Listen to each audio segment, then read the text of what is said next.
이제 다 이제 집에 가셔야 될 텐데 보통 때는 이제 마지막 날 저녁에 강사님 설교가 있으니까 있어서 강의를 하더라도 조금 덜 죄송한데 강사님도 다 이제 떠나셨는데 여러분 붙잡고 있는 것 같아서 죄송하고, 또 한편으로는 남아 주셔서 감사하고, 다 가시면 어떡하나 이거 너무 또 그런 걱정을 좀 했는데 그래도 남아 계셔서 감사합니다. 제가 이제 제가 누군지 잘 모르실 분이 대부분이실 테니까 저도 하나 챙기려고.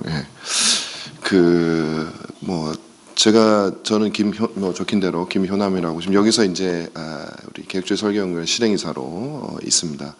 얼마 전까지 강동구에 있는 천호교회에서 제가 목회를 했었는데 지금은 조금 자유로운 상태가 되어서 제 타이틀도 좀 바뀌었네요. 보니까 개혁신학교에서 역사신학을 가르치고 있습니다.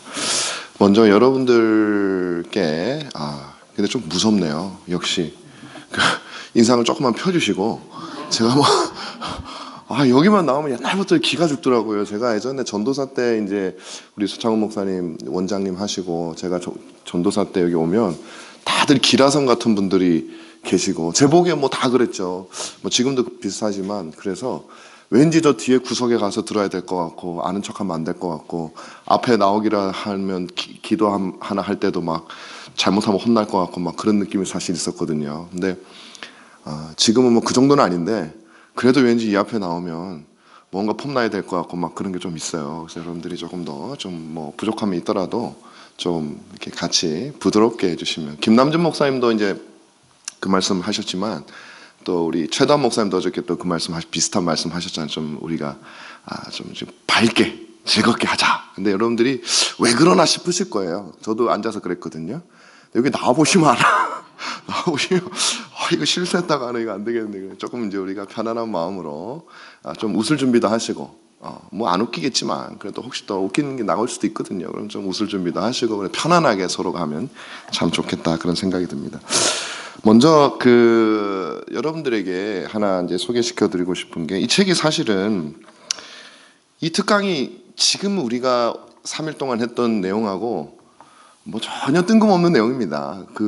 우리 데이비드 로버슨 목사님이 하셨던 그런 내용은 굉장히 프랙티컬하고 실천적이고, 또 신학적인 게 없는 건 아니지만 포커스가 신학에 맞추어진 것은 아니었잖아요. 근데 오늘 제가 한 1시간 정도 하게 될 이 내용은 상당히 어떤 면에서는 굉장히 신학적이어서 조금 부담이 되는데, 원래 제가 이런 거 전문은 아닙니다. 저는 신학적인 거 물론 좋아하지만 저는 신학적인 것이 실천되어지는 것에 훨씬 관심이 많기 때문에, 제가 박사학위 논문을 쓸 때도 아주 실천적인 걸 저는 추구했고 또 그렇게 썼고, 또 공부하는 내내 저는 계속 목회를 했었어요. 계속 목회를 하면서 공부를 했고, 그래서 저는 또 여기 계신 분들이 대부분이 아마 실천적인 거에 좀 더 관심이 많지 않을까 싶은, 그냥 혼자 이렇게 추측을 좀 해봅니다. 그렇지만 또 한편으로는 또 우리 개혁주의를 하시는 분들은 또 교리에 또 관심이 다 있기 때문에 제가 자그마한 희망을 가져보면서 오늘 말씀을 함께 나누려고 합니다. 여러분 혹시 먼저 그 전에 이 책을 보신 적이 없으신 분 계신가요? 이 책이 어떤 책인지 모르시는 분 계신가요? 한 분 일단 됐습니다. 한 분이라도 계시면 제가 말해야 되니까. 왜냐하면 손들기가 좀 그럴 수 있으니까요. 이 책은 제가 오늘 쓰는 발표할 내용이 이 책에 대한 내용입니다. 그래서 이 책을 모르면 사실 무슨 말을 하는지 이해하기가 어렵고 흥미도 안 가고 그래요. 그래서 제가 어떤 면에서는 책 선전을 좀 하러 온 것도 됩니다. 근데 이 책이 여러분들에게 결코 손해가 갈 책이 아니기 때문에 제가 자신 있게 말씀을 꼭 드리고 싶습니다. 이 책이 뭐냐면은 한국 제목으로는 그리스도인의 합당한 예배라고 하는 책이고요. 영어로는 Christians Reasonable Service라고 하는 그런 책이고, 원래 이게 더치로 쓰여졌거든요. 더치로는 Little Like Hostdienst라고 하는 그런 책입니다. 근데 이 책은 빌헬무스 아 브라클이라고 하는 사람이 쓴 책인데, 이 빌헬무스 아 브라클은 17세기를 주로 살았고요. 그 다음에 18세기 초반까지 살았던 그런 네덜란드의 신학자입니다. 근데 이 사람이 쓴 이 책이 가지고 있는 굉장히 중요한 특징이 있기 때문에 여러분들에게 이 책을 뭐 사실 소개하는 게 어쩌면 더 중요하고, 그 다음에 이 책에 기록된 내용들이 쓰여지게 된 전체적인 내용을 내가 다 설명드릴 수는 없고 몇 가지 신학적인 배경과 논쟁들이 좀 있었고요. 요 내용이 기록되게 된 거예요. 그리고 이 책이 쓰게 된 어떤 목적이라든지 그런 것들을 좀 여러분들하고 좀 나누고 싶고, 주제가 그래도 재밌는 게 좀 있습니다. 신학에 관심 있으신 분들은 좀 있으면 여러분들이 아마 제가 말할 때 도저히 이해할 수 없다는 게 어려워서라기보다는 여러분들이 생각하는 것과는 좀 다른 내용이 나올 수도 있어요. 그래서 한번 여러분 잘 들어주시면 좋겠다 싶습니다. 이 책은 제가 이 책을 처음 만난 것은 유학을 가서 조엘 비키 목사님께서 심호하시는 그 교회에 제가 회원으로 4년을 다녔습니다. 4년으로 멤버십을 가지고 다녔어요.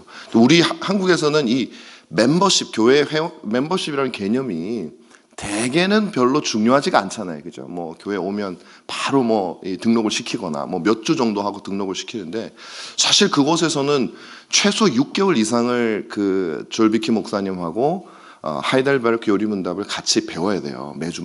매주 그 목요일 날 저녁에 그렇게 배우고, 그걸 다 배우고 나면 또 점검을 다 하고, 그 다음에 이제 공식적으로 회원 가입하는 그런 시간이 있었고, 회원 가입하게 되면 꽤나 많은 특전이 주어집니다. 여러 가지. 그 중에 하나가 무엇이었냐면은 저희 자녀 큰아이가 그 교회에서 운영하는 그 크리스천 스쿨이 있어요. 미국 사람들은 그 뭐라 그럴까요? 뭐 사립학교, 크리스천 스쿨이 굉장히 많습니다. 왜냐하면 공교육이 워낙 이 비성경적인 내용을 많이 가르치기 때문에 크리스천 스쿨이 많은데, 교회에서 운영하는. 근데 이 크리스천 스쿨이 한국이나 마찬가지로 굉장히 비싸요. 1년 학비가 한 몇백만 원 그때 당시로 그렇게 됩니다. 그런데 이제 그 회원일 경우에는 무료로 다니게 해줬어요. 그리고 그 모든 비용은 이제 교회에서 감당을 하는 방식으로. 그래서 따로 다시 말하면 이게 언약 개념 아래에 있는 거거든요. 우리가 언약 공동체로, 교회가 언약 공동체로 모였을 때에 우리의 자녀들은 단지 한 개인의 자녀가 아니라 우리 교회의 자녀가 되기 때문에 그 교회 멤버십을 가진 사람들에게는 이제 그런 특전을 주고, 또 많은 성도들이 자발적으로 또 그거에 대한 헌금을 했고, 그러면서 제가 거기서 이제 어떤 그런 멤버로서의 특권을 많이 누렸는데, 나중에 조금 이제 유학생이 많아지니까 이 멤버십을 함부로 안 주고요. 유학생들 같은 경우는 하프 멤버십만 줬어요. 이제 그런 혜택은 못 누리게. 그러니까 저는 이제 그 전에 와가지고 풀 멤버십을 가지고 이제 많은 걸 좀 누릴 수가 있었습니다. 그때 이제 저도 교회에 대한 많은 어떤, 전혀 우리나라에 있을 때는 알지 못했던, 물론 그건 이제 장로교회는 아니고 네덜란드 개혁교회 계열이지만 뭐 비슷한 점이 굉장히 많으니까, 교회의 본질은 상당히 비슷하게 이해를 하고 있기 때문에, 그래서 많은 것을 배울 수 있는 기회가 되고, 거기서 제가 이 책을 처음 만났습니다. 교회에서 하루는 이제 무슨 청소를 한다 그랬나, 그래서 제가 갔거든요. 가서 이제 열심히 청소를 하고 나는데, 창고에 가니까 이 파란색으로 된 이 책이 가득 쌓여 있더라고요. 그래서 이게 뭔가 싶었더니, 제가 이 책이 뭐냐고 물었더니 그 교회의 그 담당하시는 분이 그거 필요하면 가져가라 해서 4권짜리인데 4권을 제가 가져갔어요. 그게 이제 뭔지도 모르고 저는 가져왔는데, 제가 논문을 쓰거나 뭐 학교 과제를 하거나 그러면서 이렇게 보다 보니까 내용이 너무 좋은 거예요. 근데 이제 결정적으로 우리 조엘 비키 목사님이 그렇게 얘기를 하신 적이 있었어요. 내가 만약에 무인도로 간다면 성경 외에 한 질의 책을 만약에 내가 가지고 간다면 어떤 책을 가지고 갈까? 이렇게 누가 묻는다면 나는 이 책을 가지고 가겠다라고 이제 했다는 얘기를 듣고서 제가 그렇게 좋은 책이란 말이야? 하면서 제가 이제 공부를 들여다보게 됐는데, 굉장히 유익을 많이 누렸고, 특별히 이 책의 가장 큰 특징은 무엇이냐면은, 이 제목은 그리스도인의 합당한 예배라서 책의 정체를 뭔지 헷갈리시잖아요. 저게 무슨 주제를 다루고 있는 책인가 싶지만, 요렇게 두꺼운 게 4권입니다. 그러니까 이게 한국어로 좀 많이 분량이 늘어나긴 했어요. 번역을 하면서 총 한 4,000페이지 정도 되는 거예요. 저는 전체를 다 번역한 게 아니고 1권하고 4권의 절반 정도를 번역하고 3명이서 같이 번역을 했습니다. 근데 이 그리스도인의 합당한 예배라고 하는 이 제목을 가진 이 책의 정체는 뭐냐면 조직신학 책이에요. 소위 우리가 말하는 조직신학. 그것도 17세기 개혁파 정통주의 시대에 나온 대표적인 조직신학 책입니다. 제가 조금 이따가 개혁파 정통주의가 도대체 뭐냐라는 것을 여러분들에게 설명을 드리면, 쉽게 말하면 청교도 시대가 개혁파 정통주의 안에 들어가는 겁니다. 그러니까 우리가 청교도 신앙을 좋아하고 청교도들을 사랑한다는 말은 조금 다른 말로 표현하면은 우리는 개혁파 정통주의 신학을 사랑하고 개혁파 정통주의자들의 신앙을 사랑한다는 말과 아주 유사한 내용이죠. 왜냐하면 개혁파 정통주의가 유럽에서 대륙에서 발달된 게 있었고, 그 다음에 영국 쪽에서 발달된, 약간의 성격은 다르지만 교리적으로는 거의 비슷해요. 대륙 중에서도 특별히 네덜란드에서 발달이 됐고, 네덜란드 개혁파 정통주의 신학은 청교도들에게 직접적으로 굉장히 많은 영향을 받았고 또 영향을 주기도 했습니다. 그래서 여러분들이 청교도를 사랑하시는 분들은 아시겠지만, 윌리엄 에임스 같은 사람, 폴킨스의 제자인 에임스 같은 사람은 아예 네덜란드에 와서 살았고 그곳에서 가르쳤고, 그의 제자들이 제자의 제자가 쓴 거예요, 말하자면. 그의 제자가 푸치우스고, 그 푸치우스라고 하는 사람의 제자가 빌헬무스 브라켈인데 그 사람이 쓴 거죠. 그래서 이 청교도 운동과 네덜란드의 소위 우리가 말하는 제2 종교개혁이라고 그렇게 말합니다. 네덜란드어로는 나더러 레포르마츠라 그래요. 이 운동은 굉장히 흡사합니다. 근데 약간의 배경이 다른 게 뭐냐면, 이제 결국은 이거죠. 종교개혁이 일어났는데 이 종교개혁이 실질적으로 우리의 삶에 완전하게 일어나지 않았다. 교리적으로는 개혁이 일어났을지 모르겠지만 성도들의 삶에 있어서는 개혁이 일어났지 않았다. 그래서 그것을 할 수 있는 데까지 온전하게 추구하는 운동이 제2종교개혁 나더러 레포르마츠거든요. 근데 이게 퓨리탄 청교도 운동과 뭐가 이제 흡사하고 다르냐면, 기본적으로 덜 된 종교개혁을 끝까지 바르게 하자는 것에 있어서는 같은 개념이지만, 청교도들 같은 경우에는 역사적 컨텍스트가 달랐죠. 왜냐하면 거기에는 저항하는 상태에서 청교도 운동을 일으켰잖아요. 왜냐하면 국가에서 핍박을 하니까. 근데 이 네덜란드는 이미 국가적으로 개혁주의를 받아들인 곳이었거든요. 그래서 어떤 면에서는 이 네덜란드 나더러 레포르마츠가 어떤 면에서는 청교도보다 좀 더 이 어떤 경건과 그리고 신자들의 삶에 있어서의 어떤 개혁에 좀 더 초점을 맞출 수가 있었어요. 싸울 대상이 별로 없었기 때문에, 국가와 싸우지 않아도 됐기 때문에 온전히 교회 개혁에만 집중할 수 있었던 그런 배경이 주어져 있었던 것입니다. 근데 그 나더러 레포르마츠라고 하는 운동이 약 100여 년 동안 네덜란드에서 17세기에 일어났습니다. 그 때의 가장 최고의 전성기에 해당하는 그 학자가, 혹은 신학자, 이분은 뭐 신학자라고도 하지만 학교에서 가르치지는 않았고 거의 인생에 그러니까 계속 목회만 했어요. 여러 중요한 네덜란드의 교회를 다니면서 목회를 했고, 자기 교회의 성도들에게, 심지어는 내가 지금 심우하는 교회뿐만 아니라 내가 이미 심우를 했었던 정확히 기간 내 4개 정도, 5개 정도 교회를 갔거든요. 항상 이제 콜링이 왔을 때 옮겨가기 시작합니다. 그 교회 성도들과, 심지어는 자기를 콜링했으나 자기가 콜링에 응답하지 못했던 그 교회 성도들에게 하나님의 바른 진리를 알려주기 위해서 이 글을 썼어요. 그런데 이 글에 어떤 차이점이 있느냐? 왜냐하면 17세기 네덜란드, 이미 영국에서도 그렇지만 네덜란드는 좀 더 교의학적으로, 좀 체계적으로 좀 더 발전될 수가 있었습니다. 왜냐하면 영국에 우리가 아는 유명한 청교도들 하면 어떤 분들이 있을까요? 존 오웬이나 토마스 구딘도 있겠고요. 윌리엄 펄킨스도 그렇고, 그런 많은 청교도들이 있지만 그 사람들은 기본적으로 백그라운드가 이 정부와 대립하는 과정이 상당히 많았었기 때문에 어떤 체계적인 조직 신학으로서의 책을 쓴 청교도들은 거의 드뭅니다. 별로 없어요. 그런데 네덜란드는 상당히 꽤 있었습니다. 근데 그 중에서도 그런 조직 신학적인 내용들을 아주 발달시킨 사람들이 있었음에도 불구하고 왜 그럼 브라클은 이 책을 썼는가? 먼저 여러분들, 이 책을 브라클이 쓸 때 대다수의 네덜란드의 그 당시의 작품들은 라틴어로 기록되어져 있었습니다. 그런데 브라클은 더치로 기록이 돼요. 그러니까 네덜란드 말로 기록을 합니다. 그 이유가 있죠. 자기 성도들이 봐야 되니까. 그래서 아주 성도들을 향해서 쓰여진 책이다. 아주 예를 들면 여러분들이 이제 아시는 분은 아시고 모르시는 분은 모르겠지만은, 이 당시에 나왔던 또 대표적인 조직 신학 책이 뭐가 있냐면은 그 프란시스 투레틴이라고 하는 사람이 쓴 책이 있습니다. 이 책 같은 경우는 스위스 제네바가 그 고향인데 라틴어로 기록되어져 있어요. 신학적으로는 17세기 개혁파 정통주의 신학의 최고봉이라고 많이들 얘기를 하지만 대부분의 사람들이 읽지 못하는 거예요. 그러나 이 브라켈은 이 모든 조직 신학의 내용들을 성도들에게 읽게 하기 위해서 네덜란드 말로 기술을 했을 뿐만 아니라 플러스 조직 신학의 정말 주요한 내용들은 거의 다 담고 있습니다. 특별히 저는 이 1권을 번역하면서, 이제 이거는 2권인데요. 신론과 1권에 이제 신론, 기독론이 등장을 하게 되거든요.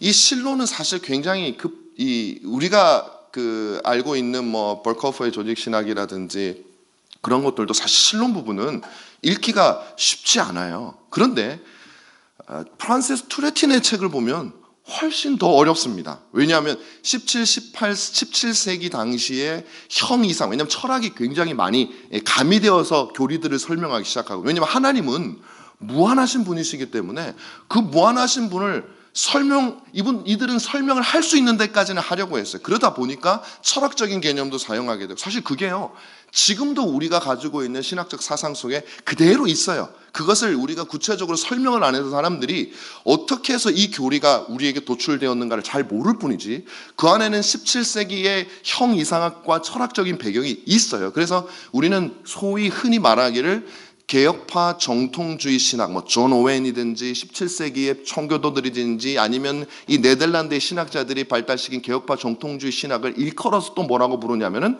개혁파 스콜라주의라고도 얘기를 해요. 왜냐하면 스콜라주의라고 하는 중세의 방법론을 변형을 시켜가지고 그것을 가져와서 성경에 있는 이론들을 담아내는 그릇으로 사용을 했거든요. 제가 이대로 읽으면 좋은데, 제가 읽으면 너무 지루하시고 재미없으실 것 같아서 제가 그냥 생각나는 대로 지금 말을 신경도 안 쓰고 하고 있는데, 그러다 보니까 엄청 시간이 길어질 것 같은 생각이 좀 들기는 해요. 그런데 좀 서로는 조금 필요합니다. 왜냐하면은 요 내용을 알지 못하고 우리가 이 안에 교리가 어쩌고저쩌고 해봤자 별로 의미가 없기 때문에 그래요. 어쨌든 그런 굉장히 1권 같은 경우는 비록 성도들을 향해 쓰여졌다고는 하지만 하나님이라고 하는 분이 무한하신 분이시기 때문에 그분을 설명하는 방식은 결코 쉽지가 않습니다. 그래서 신학적으로 굉장히 깊이 있는 내용들이 1권에 다 포함이 되어져 있어요. 전혀 이렇게 얼렁뚱땅 쓰거나 교리를 좀 가볍게 여기거나 그렇지 않습니다. 충분히. 그래서 제가 1권을 번역할 때 정말 많은 책을 봐야 됐어요. 그냥 모르겠는 게 너무 많은 거예요. 그래서 그 당시에 17세기 당시에 가지고 있었던 철학적 개념이나 그 다음에 이제 제 지도 교수님이었던 리차드 몰러 교수님이 쓴 그 Post Reformation Reformed Dogmatics라고 하는 아주 중요한, 그러니까 17세기 신학을 집대성한 책이 있어요. 그 책들을 통해서 그 당시에 이것이 어떤 의미로 사용됐는가를 일일이 찾지 않으면 오역이 수두룩하게 나올 수 있을 만큼 어려웠었어요. 그러나 여러분들이 한번 보시면 알겠지만 그 내용 자체가 번역하는 과정은 좀 힘들었을지 몰라도 그 내용이 충실하면서도 그래도 충분히 목사님들이라면 읽을 수 있는, 그리고 충분히 조금 더 훈련된 성도들도 훈련만 받으면 읽을 수 있는 그런 정도의, 그러니까 제가 드리는 말씀은 교리적으로 충실하다는 거예요. 그런데 2권부터 4권에 이르기까지는 교리적으로 충실할 뿐만 아니라 그 내용에 있어서도 굉장히 목회적이고 굉장히 교회적이에요. 이 말씀이 무슨 말이냐면, 2권에 들어가면 보통은 그렇잖아요. 신론이 나오고 그 다음에 이제 우리가 뭐가 나오죠? 인간론이 나오죠. 죄론이 나오죠. 그리고 이제 기독론이 나오고 이제 구원론이 나오지 않습니까? 근데 이 첫 번째 세 개의 순서는 비슷하게 들어갑니다.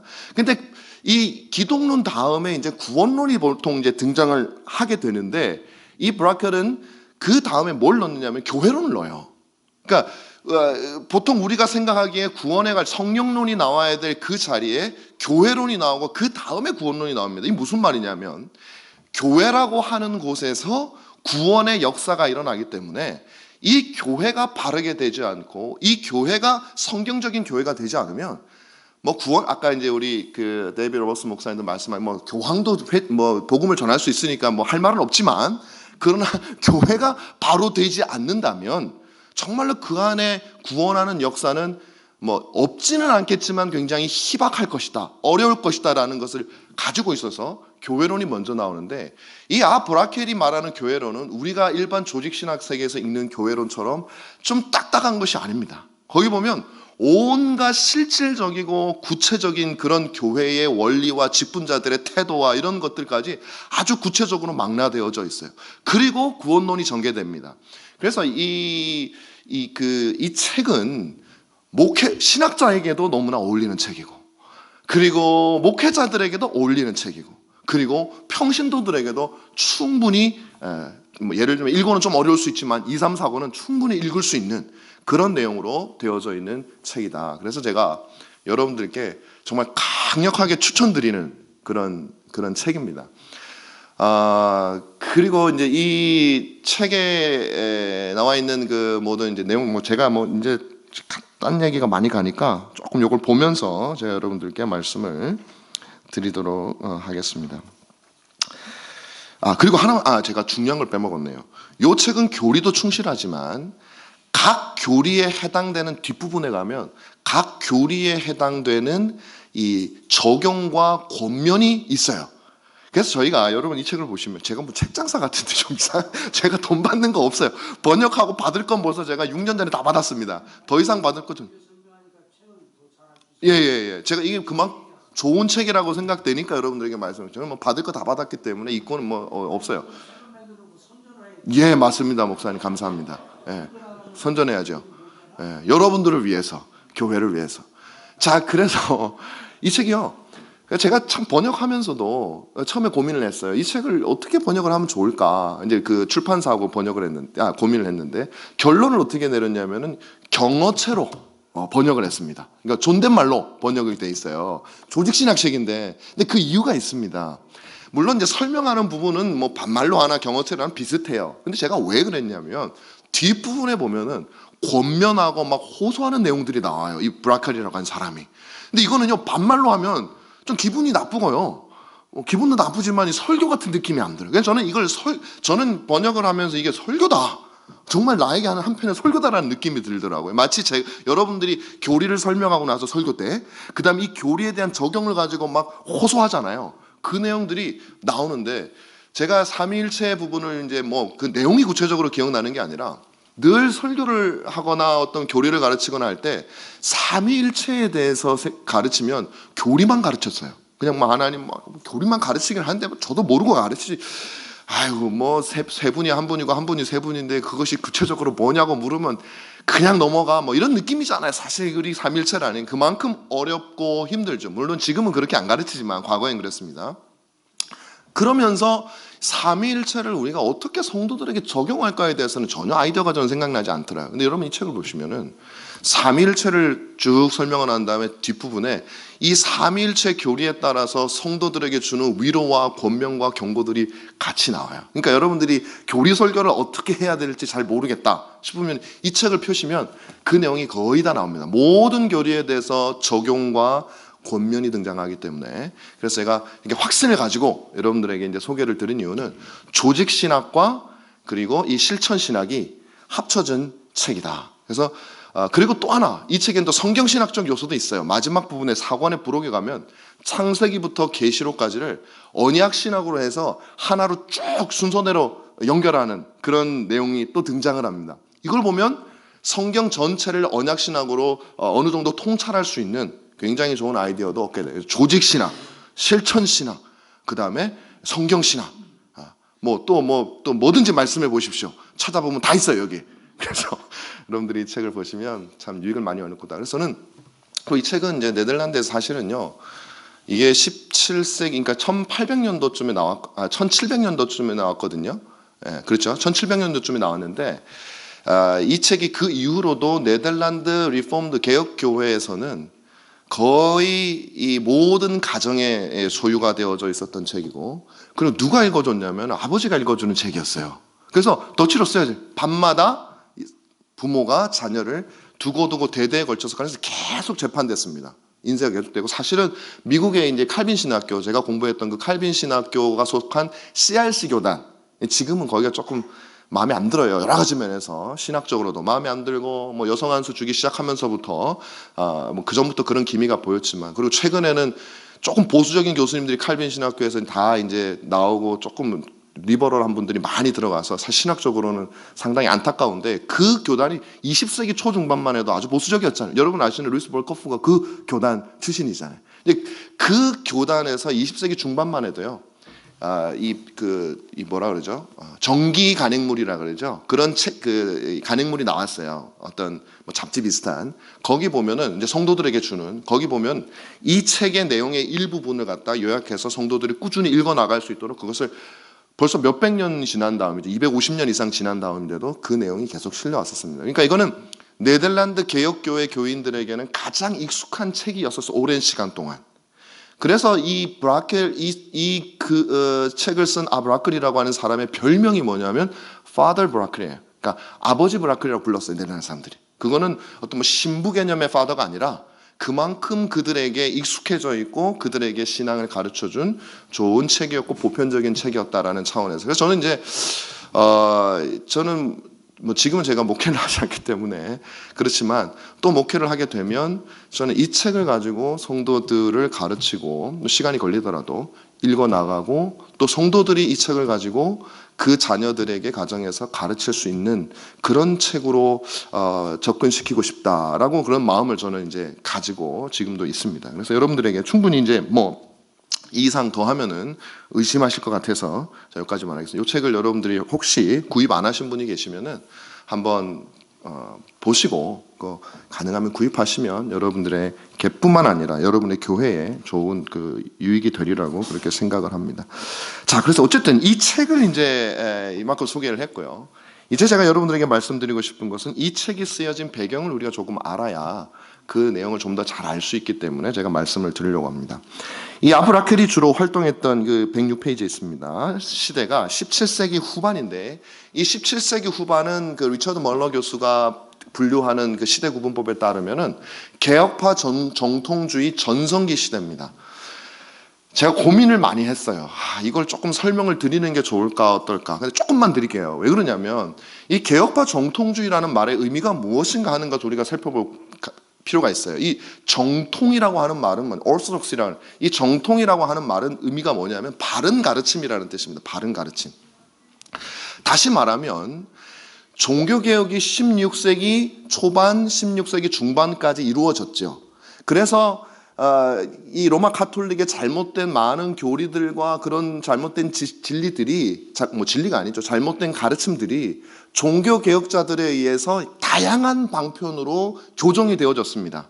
그런데 1560년대에 들어가면 여러분 우리가 알고 있는 대다수의 종교개혁자들이 죽습니다. 그 시기에.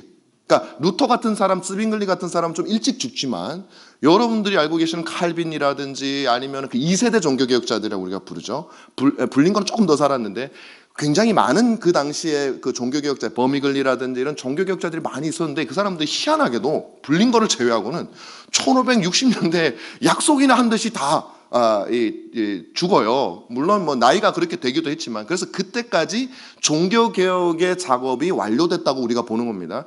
그리고 그 다음 세대가 해야 될 일은 무엇이냐면은 종교개혁자들이 가르쳤던 가르침의 방식. 근데 여러분 잘 보시면 칼빈은 그래도 기독교 강요라고 하는 뭐 조직신학에 가까운 책을 쓰긴 했지만 칼빈의 기독교 강요와 여러분 루이스 볼코프가 쓴 기독교가 아니라 조직신학 책은 상당히 그 전개하는 방식이 그래도 차이가 많이 나요. 칼빈도 주제가 어느 정도 있기는 하지만 조금 더 산문적이고 그 다음에 볼커프라든지 이런 현대 이 조직신학자들은 주제별로 어떤 교리별로 이렇게 쭉 분류를 하면서 조직신학을 전개해 나가죠. 왜 그러냐면 이것이 바로 개혁파 정통주의자들이 조직신학을 만들어서 종교개혁자들의 신학을 전수하기 위해서 만든 방편이었었어요. 그걸 우리가 그대로 받고 있는 겁니다. 다시 말하면 예를 들면 루터 같은 경우는 거의 조직신학책을 아예 쓰질 않았죠. 루터의 신학은 그가 쓴 뭐 설교라든지 편지라든지 아니면 어떤 뭐 여러 가지 주석이라든지 이런 거에서 신학을 우리가 끄집어 오는 거잖아요. 사실은 대다수가 그렇게 했었거든요. 그러나 그것들을 체계적으로 그 다음 세대에 우리가 전수를 해주기 위해서는 아주 잘 요약되어져 있고 그 다음에 학교에서 가르치기 좋은 형태로 만들어져야 이 종교개혁의 유산이 그 다음 세대와 그 다음 세대로 연결되지 않겠는가라는 것이 이 종교개혁자들이 죽을 때쯤인 1560년대 당시의 신학자들의 고민이었었습니다. 그래서 그들이 죽고 나자 이들은 그들의 신학을 우리 코디피케이션이라고 그러죠. 아주 잘 요약하고 정리를 해가지고 그 다음 세대에 가르쳐줄 방법을 찾은 거예요.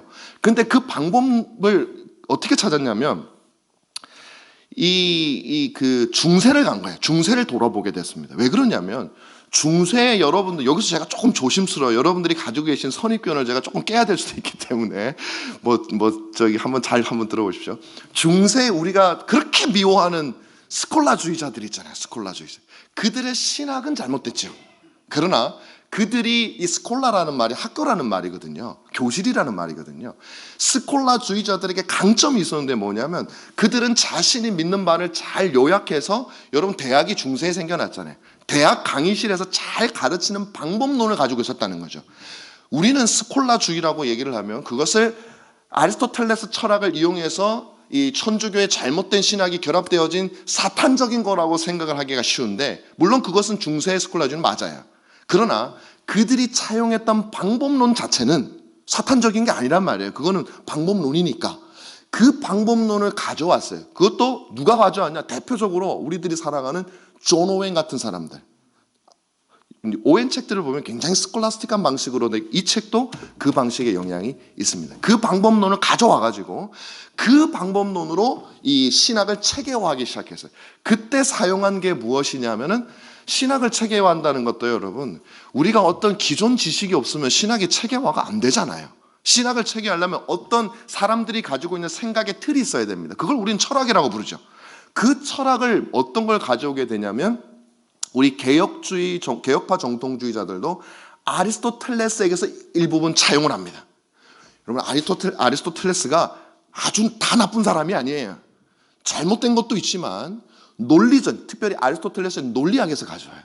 논리학 혹은 그의 철학 사상, 신론 이런 걸 가져오는 게 아니라 그런 논리 전개 방식에 관련되어진 것들을 우리 신학과 접목시켜서 사람들에게 설명을 하는 거죠. 대표적인 게 뭐냐면 원인론 같은 거예요. 우리 개혁파 정통주의자들 보면 많이 씁니다. 원인을 우리 아리스토텔레스는 사중 원인이라고 그래요. 어떤 일이 생기게 되기 위해서는 물질적 원인, 효과적 원인, 그리고 여러 가지 방법론적 원인, 목적론적 원인, 이런 원인이라는 걸 사용하거든요. 그러니까 그런 식으로 그 생각의 틀을 가져다가 기독교 신앙에 접합을 해서 기독교 신앙을 표현하게 낸 게 누구냐 하면 바로 개혁파 정통주의자들이고 그들의 신앙을 정리한 방식과 방법론이 스콜라적인 방법론이었기 때문에 우리는 그들을 개혁파 스콜라주의자라고 하는 거예요. 그래서 여러분 스콜라주의라고 하는 우리가 가지고 있는 이 선입견 때문에 이 사람 굉장히 많은 공격들이 들어왔어요 그동안. 그래서 어떻게 공격을 들어왔냐면 많은 학자들이 특별히 바르티안들이 많이 했어요. 바르트에게서 영향을 받은 사람들이 칼빈을 비롯한 종교 개혁자들이 가지고 있었던 신학적 방향과 그 후에 들인 17세기의 개혁파 정통주의자들이 가졌던 방향은 엄청 다르다. 심지어는 신학까지도 이들이 칼빈의 신학을 왜곡시켰다. 어떻게 왜곡시켰냐? 중세에 그냥 스콜라주의를 가져와가지고 신학을 뒤틀어가지고 칼빈의 신학은 굉장히 역동적이고 성경적이고 그냥 성경에서 뽑아내고 그랬는데 17세기 개혁파 스콜라주의자들, 정통주의자들은 이 철학, 아리스토텔레스 철학을 가져와가지고 그냥 성경은 본 생각하지 않고 논리적으로 사유를 전개해서 신학이 굉장히 사색적이고 막 드라이하고 경건이 없는 그런 신학으로 비틀어버렸다. 그걸 누가 주장했냐면 대표적으로 알티 캔달. 여러분 알티 캔달 하면 누군지 잘 모르시겠죠? 마틴 로이 존스 목사님 아시죠? 그분의 웨스트민스터 채플 후임자가 알티 캔달이에요. 그 사람 옥스포드에서 박사학위를 받았는데 그 사람이 그런 시각을 가지고 있어요. 그러니까 퓨리탄이 칼빈의 신학을, 퓨리탄도 개혁파 정통주의자라 그랬죠? 퓨리탄들이 칼빈의 신학을 뒤틀어 버렸다라고 얘기하는 거예요. 왜곡시켜 버렸다. 그래서 저는 처음에 이제 공부하러 갔을 때 하여튼 55분까지만 제가 끝내면 되는 거죠. 예. 제가 공부하러 갔을 때 이런 논지를 듣고서 너무너무 화가 나는 거예요. 왜 그러냐? 저는 이런 거 있는 줄도 모르고 갔습니다. 저는 이제 우리 서 목사님 통해서 청교도를 알게 됐고, 그렇게 청교도를 알게 되면서 무슨 학문적으로 보지 않았기 때문에 그때 우리나라에 번역된 청교도 책이 거의 중생에 집중해. 진짜 회심했냐 이런 거 있다 보니까 이건 굉장히 심각한 문제고 영적인 문제로 받아들이고 청교도를 읽었는데 거기 가니까 또 가만 생각해 보니까 한국에서도 그렇게 배웠던 것 같아요. 종교개혁자들의 신학을 17세기의 신학자들이 아주 드라이하게 만들어 버려가지고 그 다음에 18세기에 독일에서 경건주의가 일어났다 이렇게 배웠던 것 같아. 근데 아무리 생각해도 동의할 수가 없는 거예요. 왜냐하면 제가 읽었던 청교도들은 전혀 드라이하지 않거든요. 전혀 사색적이지 않아요. 누구보다도 성경에서 많이 가져오고 성경을 가지고 하지. 칼빈이, 여러분 생각보다 청교도들 책을 읽으면요, 무슨 칼빈이 뭐라 그랬대더라 뭐 이런 얘기가 거의 없습니다. 사실 칼빈조차도 별로 없어요. 물론 인용이 없는 건 아닌데 대다수는 성경에서 이렇게 가져오기 때문에 그 바르티안들이 가지고, 바르티안적인 역사신학 배경을 가진 사람들이 말하는 그 논리가 저에게는 와닿지가 않았던 거죠. 그랬는데 갔더니 이제 조엘 비키 목사님뿐만 아니라 제 지도교수였던 리차드 멀러 교수도 그것이 아니다. 17, 18세기 청교도들이나 개혁파 정통주의자들은 16세기 종교개혁자들의 신학을 그대로 전수받고, 다만 그것을 다음 세대에 전수하기 위해서 그 논리적인 전개를 하고 그것을 체계화하는 과정 속에서 중세 스콜라주의자들이 사용했던 스콜라주의적인 방법론을 가져왔는데, 그것도 그러니까 르네상스라든지 종교개혁을 통해서 상당히 좀 쉽게 말하면 회심한 스콜라주의를 가져온 거죠. 그걸 가져와서 적용을 했기 때문에 전혀 그렇지 않다. 그래서 여러분들이 사실 17세기에 나와 있는 많은 교리들, 이 책도 여러분 보시면 스콜라주의라는 게 별게 아닙니다. 어떤 것들의 사물에 대해서 정의를 하는 과정이에요. 그것이 존재하는가를 먼저 따져야 되고, 진짜 존재하는가, 하나님 정말 존재하냐, 하나님은 어떻게 존재하냐, 뭐 이런 식으로 논리적으로 따져가고, 그 다음에 어떤 내용의 정의를 분명하게 내리고, 그 다음에 어떤 명제를 제시하고 그 명제에 대해서 논박하는 질문들을 제시하고, 그 질문들에 대해서 답변해 나가는 과정 속에서 자신이 내세운 논제가 맞다라는 것을 증명해 나가는 과정, 그게 스콜라적 방법론이거든요. 여기도 상당히 그런 요소가 많이 있어요. 브라켈 이 책을 보시면 스콜라적 방법론을 사용하는데, 어떤 교리를 전개하고서 그 교리에 대해서 반대하는 질문들을 들은 거죠. 그 당시에 있는 여러 가지 사상들, 잘못된 이단적인 사상들, 심지어는 개혁파 내에 있는 잘못된 사상, 개혁파라는 서클 내에 있지만 잘못된 생각을 가진 사람이 있을 수 있잖아요. 그 사람들이 가지고 있는 사상들을 질문으로 엮어내고 그것을 논박하는 방식으로, 논박입니다. 그 방식을 통해서 성경의 진리를 증명해내는 그런 방식을 사용하고 있어요. 그래서 이게 논박 이러면 좀 답답해 보이지만, 질문들을 보시면 우리들이 충분히 하고 싶을 만한 그런 질문들이에요. 참 그런 면에서 읽기가 좋습니다. 그게 이제 개혁파 정통주의 시대라고 하는 그 시대고요. 이 브라켈이 이 책을 쓸 당시에 네덜란드의 상황도 우리가 조금 보는 게 좋아요. 왜 그러냐면, 이 네덜란드 신학적인 배경은 제가 말씀드린 대로 개혁파 정통주의 시대였고요. 이 네덜란드라고 하는 곳은 좀 특별한 곳이었습니다. 이 시대에. 왜냐하면 이 사상적으로 상당히 다양한 사상이 존재할 수 있었던 곳이 네덜란드였어요. 네덜란드는 여러분들이 아시는 바와 같이 아주 철저한 개혁주의 국가였어요. 17세기에. 왜냐하면 이들이 스페인에게서 독립을 하는 과정에서 개혁주의 신학을 받아들이고, 원래 네덜란드가 스페인 영향이 있어서 카톨릭 국가였잖아요. 물론 초창기에 칼빈주의, 처음에 루터 신앙이 왔다가 그다음에 칼빈주의 신앙이 와서 어느 정도 영향을 미치지만, 그래도 대다수는 카톨릭이었는데, 종교 개혁을 하는 과정에서 윌리엄 오브 오렌지라고 하는 그 리더가 개혁파 신앙을 받아들이고 그 개혁파 무리들과 함께 종교개혁을 일으켜내면서, 국가의 독립을 일으켜내면서 네덜란드는 상당히 개혁주의적인 국가였는데, 16세기 이제 중반쯤에 그 독립이 일어나잖아요. 그런데 그 당시에 네덜란드는 개혁주의적인 국가 정부도 있었지만, 동시에 그 나라 안에는요, 사실은 이 사람들이 가지고 있는 그 지리적인 특성 때문에 굉장히 개방되어져 있어요. 지금도 마찬가지죠. 무역해야 되는 나라이기 때문에 이게 폐쇄적이면 할 수가 없어요. 그래서 카톨릭은 금지했어요. 국가에서. 로마 카톨릭은 우리가 싸워서 이긴 종교이기 때문에 안 된다. 그런데 그 외의 사상들은 거의 다 들어올 수 있는 곳이 17세기 당시의 네덜란드였었습니다.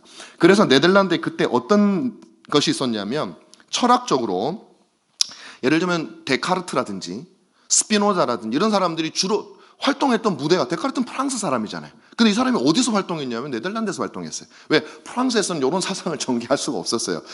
네덜란드 와서 철학을 전개하고, 스피노자도 유대인 출신인데 네덜란드 와서 철학을 전개해요. 대표적으로 데카르트와 스피노자 같은 사람들은 이성주의자였어요. 그래서 상당히 네덜란드 당시가 이성주의도 막 발달하고 있던 곳이었었습니다. 뿐만 아니라 종교적으로도 아까 말씀드린 대로 로마 카톨릭은 안 되지만, 예를 들면 소시니안주의, 이거 로마 카톨릭 이상으로 이단적인 사상인데도 불구하고 네덜란드는 그것을 금지하지 않아요. 그래서 네덜란드는 온갖 사상이 부딪히고 만나고 하는 그런 곳이었었습니다. 개혁파도 있죠. 최근에 제가 통계를 보니까 네덜란드에서 지금 여러분 네덜란드에서 가장 많은 퍼센트를 차지하는 종교가 뭔지 아십니까? 무교가 50%예요. 무교가 50% 지금 네덜란드가. 근데 어쨌든 그 컨센서스 조사를 하면 1등 신앙인 뭐냐면 캐톨릭이에요. 지금 희한해. 20몇 프로가 네덜란드가 캐톨릭이고 개혁파 개신교는 15%밖에 안 된답니다. 사실 이 2차 대전 이후로 네덜란드 완전히 뒤집어졌어요. 어쨌든 네덜란드는 그런 개방주교인 그런 곳이었었습니다. 그래서 이제 제가 첫 번째로 그런 어떤 배경과 함께 또 그 당시의 네덜란드는 여러분 그 바로크주의, 바로크 사상 이런 거 들어보셨잖아요. 바로크 문화. 그게 뭐냐면 이 30년 전쟁이라고 하는 전쟁이 이 네덜란드에서 있었어요. 왜냐하면 이제 독립을 하면서 동시에 이제 원래 이제 루터파가 독일에서 종교의 자유를 얻는 것은 아우크스부르크 화의라고 하는 그 화의를 통해서 루터파는 16세기에 이미 종교의 자유를 얻죠. 각 성마다 영주의 종교를 따라가는. 그러나 루터파 이외의 개혁파 신앙은 여전히 핍박을 당하고 있었는데 30년 전쟁이라고 하는 그 전 유럽에 걸쳐서 일어난 전쟁을 통해서 여러분이 그 예전에 신대원 다니실 때 기억을 한번 해보시죠. 베스트팔렌 조약이라고 하는 조약을 맺게 되고 그 조약을 통해서 종교 전쟁이 종식되고 이 개신교가 유럽에서 일정 부분 자유를 얻게 되고 동시에 네덜란드가 독립을 하게 되는 거예요.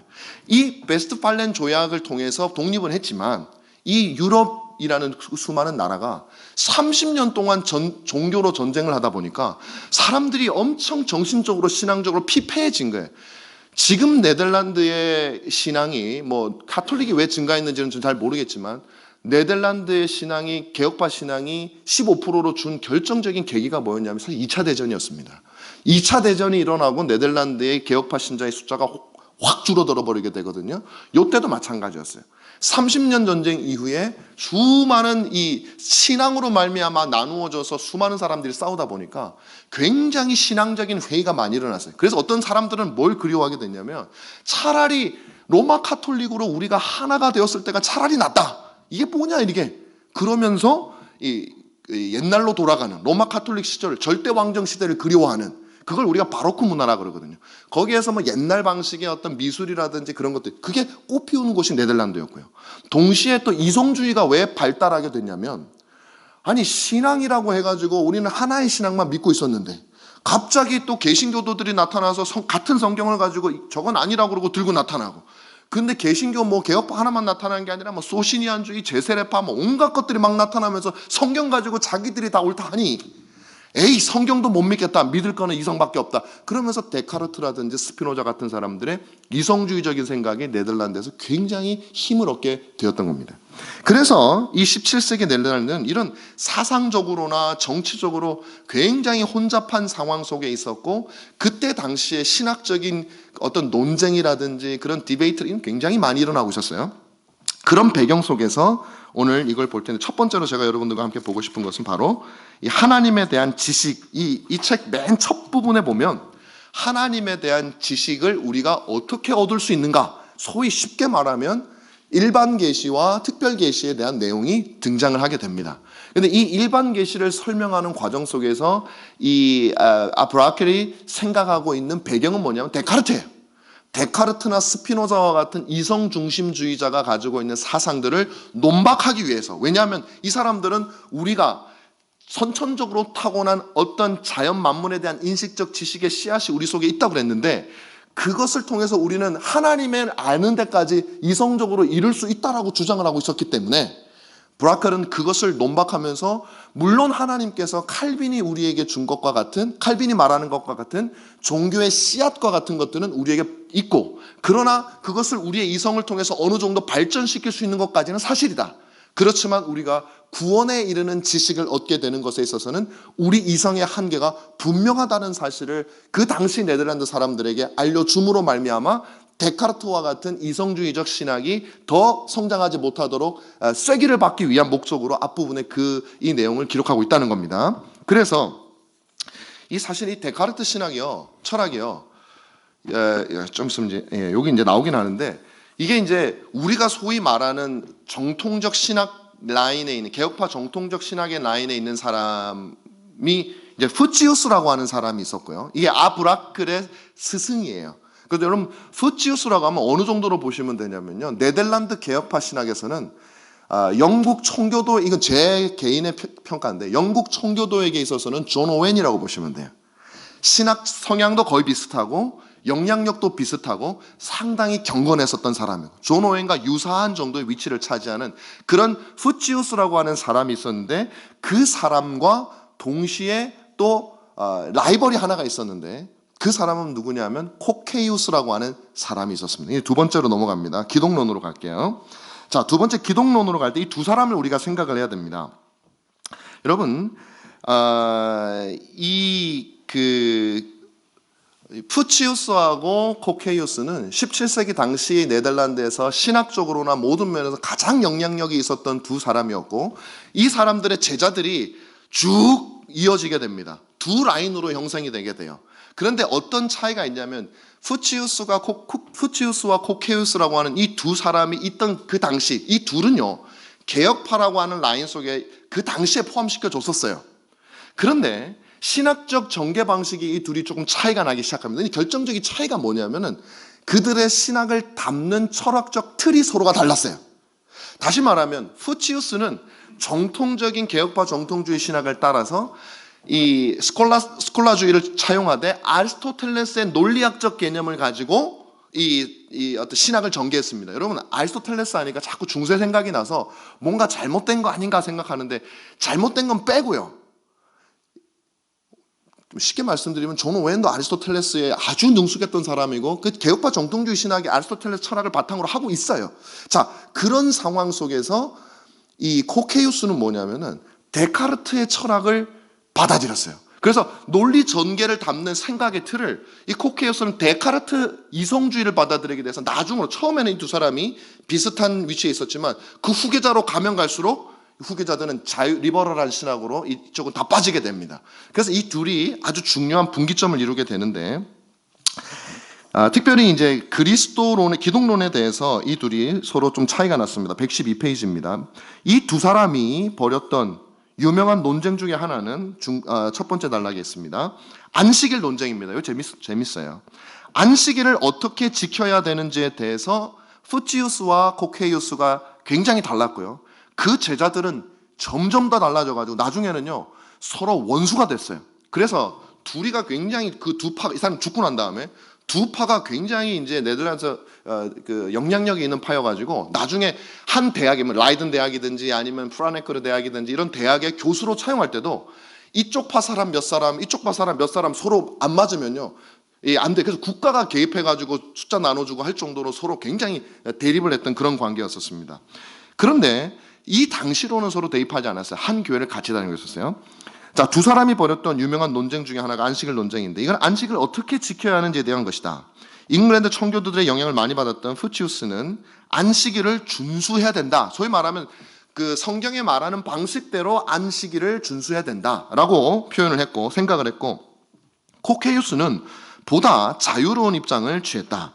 사실 이 문제는 겉으로 보기에는 굉장히 안식일을 어떻게 지켜야 되느냐에 따른 실천적인 문제처럼 보이지만 그 뿌리는 아주 신학적인 내용이었습니다. 왜냐하면 10계명의 제4계명을 어떻게 보아야 되는 이 언약론에 관련되어진 거예요. 어떻게 보아야 되는가에 대한 것이었기 때문입니다.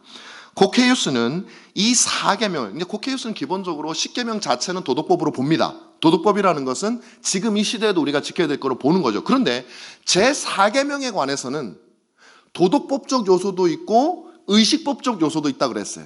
그래서 안식일을 우리가 쉰다라는 요 개념, 안식일날 다른 일을 해서는 안 된다는 요 개념은 의식법으로 본 거예요. 코케이우스는. 근데 우리들은 청교도들은 그 자체도 도덕법으로 보잖아요. 그래서 구약에서 말하는 그 구체적인 내용을 우리가 다 지키지는 않지만 안식일에 우리가 쉬어야 되고 그 6일과는 다른 방식으로 지켜야 되는 것을 청교도들이나 푸치우스는 받아들였지만 코케이우스는 받아들이지 않았어요. 왜? 청교도들은 안식일을 도덕법으로 10계명 전체를 도덕법으로 봤고 이 코케이우스는 4계명에는 의식법도 포함되어 있다고 보았던 것입니다. 왜 그러면 이런 차이가 나는가? 푸치우스는 신약과 구약의 연속성을 강조합니다. 같은 은혜 언약이라고 보는 거예요. 구약이라고 하지만 어떤 사람들은 오해를 하는 분들이 아직도 있더라고요. 구약과 신약은 다르다. 구약은 율법으로 구원을 받는 것이고 뭐 신약은 믿음으로 구원을 받는다라든지 뭐 그런 생각들을 아직도 가지고 계시는 분들이 있는데, 혹은 구약은 행위 언약이고 신약이 은혜 언약이다 이렇게 하는 분들, 생각하는 분들도 있는데, 우리 개혁파 정통주의에서는 그렇게 보지 않죠. 뭐 개혁파의 아주 중요한 특징입니다. 신약이나 구약이나 둘 다 은혜 언약인데 그것을 시행하는 방식이 서로 다를 뿐이다. 그럼 어떻게 다르냐? 구약 시대에는 모형과 그림자의 방식으로 은혜 언약을 전개시켰고, 신약은 은혜 언약의 중보자이시고 은혜 언약 그 자체이신 그리스도께서 오신 은혜 언약이 실질적 성취, 실체의 관점으로 바라본, 모형과 실체의 관점으로 우리가 바라보는 것이죠. 그런데 이 코케이우스는 성경 전체를 다르게 보았어요. 신약과 구약이 서로 하나의 은혜 언약만을 말하는 것이 아니라, 신약은 은혜 언약인데 구약은 무엇이냐? 행위 언약과 은혜 언약이 서로 교차되는 기간이 구약이라는 거예요.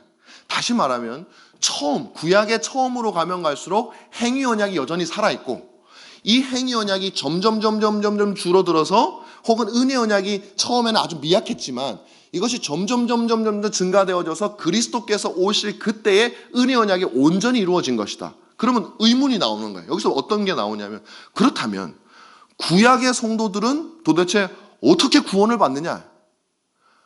왜냐하면 오직 믿음으로 구원을 받는다고 해버리면, 구약의 성도들, 예를 들면 행위 언약과 은혜 언약이 교차하던 당시에 그 성도들은 완전한 칭의를 받을 수가 없는 거예요. 여전히 행위 언약이 살아남아 있기 때문에. 근데 사실은 이 질문에 대해서 코케이우스와 그의 제자들은 제대로 된 답변을 못 합니다. 그런데 사실 여러분들이 이제 개혁주의 안에 우리가 너무 이제 있다 보니까 이건 말도 안 되는 이런 쓸데없는 얘기를 하나 싶지만, 이게 역사적으로 볼 때는 아주 중요한 논쟁이었어서 17세기에는 개혁파 안에서 심지어는. 그래서 이 코케이우스의 성경신학이 그 논리를 가지고 있는 거예요. 은혜 언약이 아주 작은 씨앗에서부터 점점 더 증가되어져 가는 과정, 혹은 행위 언약이 점점 줄어드는 과정으로 구약을 바라보게 되었다라는 것이죠. 그래서 다시 말하면 코케이우스는 구약에 나와 있는 그 모든 율법들과 어떤 그 내용들을 여전히 작용하는, 일정 부분 작용하는 것으로 보았던 것이죠. 그래서 여기 보면 이제 근데 이 교리를 뭐라고 얘기를 하냐면, 그래서 폐지 교리라고 합니다. Doctrine of Abrogation이라고 해서 행위 언약이 점점 폐지되는 과정이 구약 시대다. 그래서 이제 그 질문은 무엇이냐면, 말씀드린 대로 구약의 성도들은 어떤 방법으로 칭의를 받는가? 그들의 칭의가 과연 완전할 수 있느냐?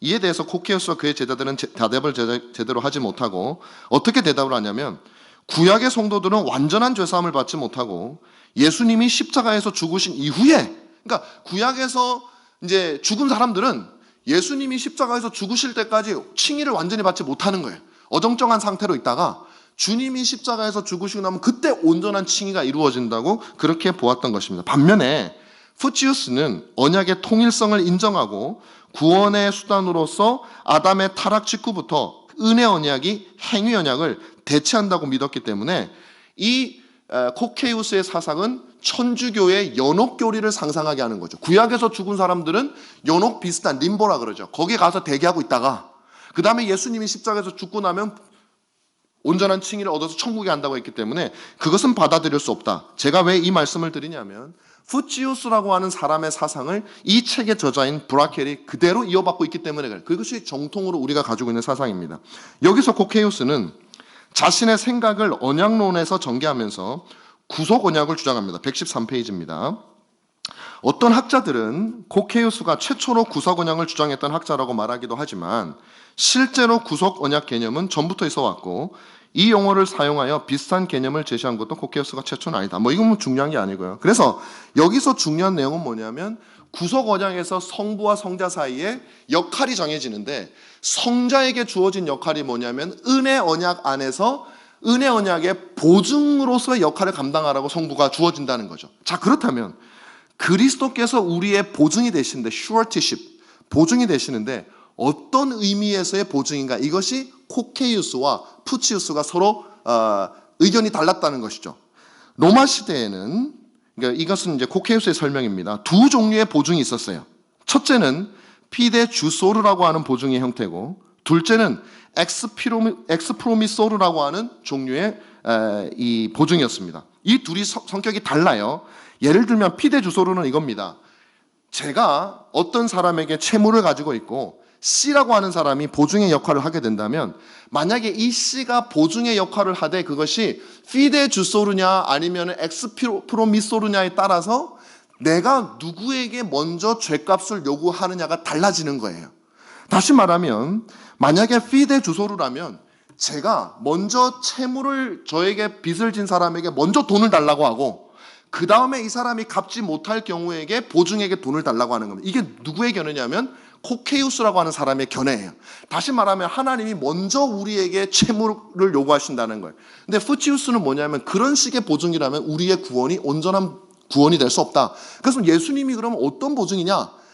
엑스프로미소르, 무엇이냐면 이 사람이 나에게 빚을 졌는데 여기 보증이 있으면 하나님께서 이 사람은 아예 신경도 쓰지 않고, 왜냐하면 갚을 능력 자체가 없기 때문에 먼저 이 사람은 아예 빚에서 해방이 되어진 거예요. 먼저 이 보증에게 모든 것을 요구하는, 그게 구약이든 신약이든. 왜냐하면 코케이오스 같은 경우는 구약에서는 아직까지 우리가 완전한 빚을, 은혜 언약에 완전히 들어가지 못했기 때문에 하나님의 완전한 칭의를 받지 못한다. 왜냐? 아직까지 우리가 갚아야 될 역할이 남아요. 그리스도께서 안 오셨으니까.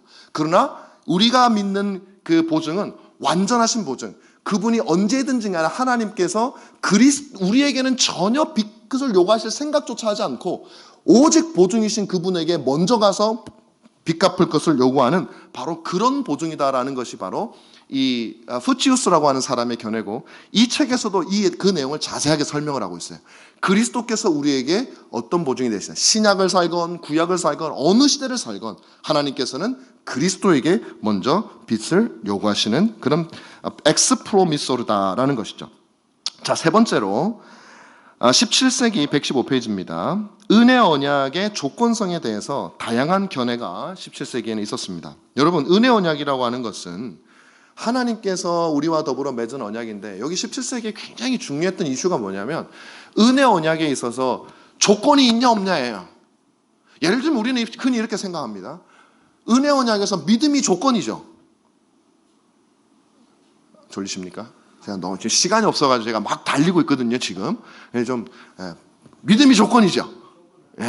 조건이라고 말을 할 수도 있을 수 있죠. 근데 오해를 하는 게 뭐냐면, 우리가 마치 믿음이 조건이라면 이 믿음이라는 것조차도 우리가 만들어내는다는 의미에서의 조건이라고 생각을 할 수가 있어요, 사람들이. 여러분의 교회에도 아마 많은 사람들이 그렇게 생각을 할 거예요. 그게 뭐냐면 알미니안주의예요. 우리가 만들어내는 그 믿음, 그 행위 자체가 우리가 하나님과의 은혜 언약 안에 들어가는 조건이라고 생각을 하면 안 된다. 그래서 17세기에 우리 개혁파 정통주의 신학자들은 어떤 의미에서도 은혜 언약 안에 조건성, 인간이 만들어내는 조건성은 없애기 위해서 온 힘을 기울였어요. 그러면 어떻게 이렇게 생각할 수 있죠? 아니 그냥 아무 조건 없다고 하면 되지 않습니까?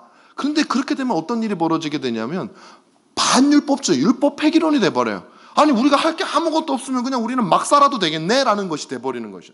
그래서 심지어는 믿음까지도 우리가 은혜 언약, 하나님과의 복되신 은혜 언약에 그리스도를 통해서 들어가기 위해서는 그분을 믿는 믿음이 반드시 필요하다라는 측면에서는 조건인데, 그것을 우리 편에서 만들어내는 어떤 것이 아니라고 하는 측면에서는 우리가 만드는 조건이, 요 개념 가지고 개혁파 정통주의자들 내에서도 서로 싸운다기보다는요, 조건이라는 용어를 써야 되냐 말아야 되냐 이거 가지고 막 서로 이제 다툼이 많이 있었던 거예요.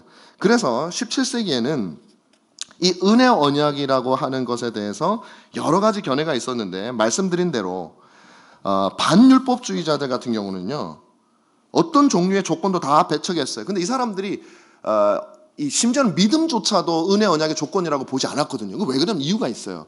이 사람들이 믿었던 교리 중에 하나는 소위 우리가 말하는 그 eternal justification, 영원칭의라고 하는 개념이 있습니다. 혹시 여러분 영원칭의라고 하는 걸 들어보셨어요?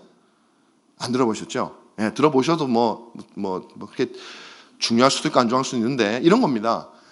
하나님께서 창세전에 그리스도 안에서 우리를 택하셨잖아요. 여러분들을 택하실 때 여러분들이 의롭다고 생각하시고 택하셨겠어요? 아니면은 그냥 일단 택하고 보자 택하겠겠어요? 아니죠. 그리스도 안에서 에베소서에 나오는 것처럼 우리를 택하셨다라는 말 속에는 하나님은 이미 영원 전에 우리가 존재하기도 전에 우리를 의롭다고 보셨기 때문에 택한 거죠. 그래서 이 당시에 소위 우리가 말하는 안티노미안들은 이미 우리는 창세전에 하나님의 백성으로 택함을 받았기 때문에 하나님이 우리를 택할 때 이미 우리는 의롭게 됐어. 그러니까 우리가 이 세상을 살면서 뭐 예수를 믿어야 뭐 의롭게 되고 이 말은 다 심지어는 그 말까지도 별로 중요한 말이 아니야. 안 믿어도 돼. 원래 의롭게 됐는데 뭐. 근데 여러분 이게 맞습니까? 틀립니까? 헷갈리세요?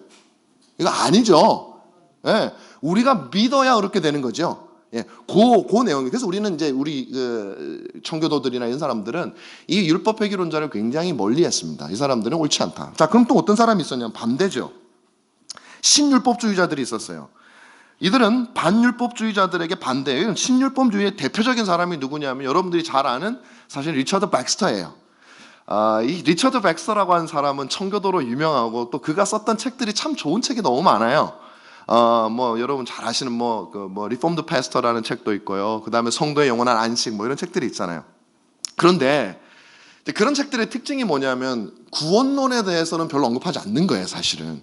그리고 리처드 백스터가 쓴 책 중에 유명한 책 크리스천 디렉토리라고 하는 책이 있죠. 그런 어떤 실천신학적인 책에서는 정말 너무 탁월한, 저도 이제 우리 교회에서 리처드 백스터가 썼던 그 크리스천 디렉토리에 있는 내용, 결혼에 대한 내용 이런 걸 가지고 성도들하고 많이 나눕니다. 그런데 그 구원론 혹은 칭의론, 언약론으로 들어가게 되면 리처드 백스터는 사실 우리가 사실 받아들일 수 없는 사람입니다. 왜냐하면 여기서 말하고 있는 것처럼 신율법주의자예요. 그래서 리처드 백스터에게 있어서는 우리의 믿음과 그리고 우리의 이 회개, 우리의 행위가 하나님께서 주신 두 번째 언약, 이게 우리가 전통적으로 나누는 행위 언약과 은혜 언약과 좀 다르게 나눠요. 백스터는 두 번째 언약을 성취하는 데 있어서 우리의 믿음과 우리의 행위가 반드시 필요하고 최종적으로 우리는 하나님 앞에 가서 칭의를 최종적으로 받게 될 것이라고 주장을 해요. 그래서 이것이 사실 뭐하고 굉장히 흡사하냐면 요즘 우리가 이 개혁파 신학에서 조금 이제 조심하는 이 NPP, New Perspective on Paul 있죠. 그 바울에 관한 세관점주의자들이 말하는 거하고 여러분 리차드 백스터의 칭의론 하면 진짜 흡사합니다. 너무너무 흡사해요. 그래서 저는 이 뭐 톰 라이트나 뭐 던이나 이런 사람들이 뭐 어떤 이 New Perspectives on Paul 저는 안 믿어요. 왜냐하면 이미 17세기에 있었어요. 리처드 백스터가 거의 흡사한 것을. 왜냐하면 우리가 믿을 때에 1차 칭의를 받고, 그리고 우리가 신앙으로 믿고, 그 다음에 하나님의 뜻을 지킬 때에 최종적인 칭의를 받는다. 그래서 그 사람들을 신율법주의자라고 우리가 부릅니다. 근데 알미니안 신학도 비슷합니다. 제가 알미니안 넘어가겠습니다. 사실은 오늘 이걸 조금 이제 알미니안 신학도 설명을 드릴까 싶어서 좀 준비를 해왔는데 시간이 없어서 안 될 것 같아요. 그 다음에 이제 개혁파 정통주의 신학자들이 있었죠. 개혁파 정통주의 신학자들 안에서도 약간씩 의견이 달라요. 왜 그러냐면 믿음을 정말 어떤 의미에서 은혜 언약의 조건이라고 부를 것인가. 그래서 공통점은 뭐냐면 믿음이 필요하다고 하는 측면에서는 믿음은 분명히 조건이라고 부를 수 있다. 그러나 심지어는 믿음을 조건이라고 부르는 것조차도 우리는 조심스럽게 해야 된다. 왜? 사람들이 헷갈리니까. 그래서 이 브라켈 같은 사람은요, 믿음을 뭐라고 부르냐면은 약속이라는 말로 불러요.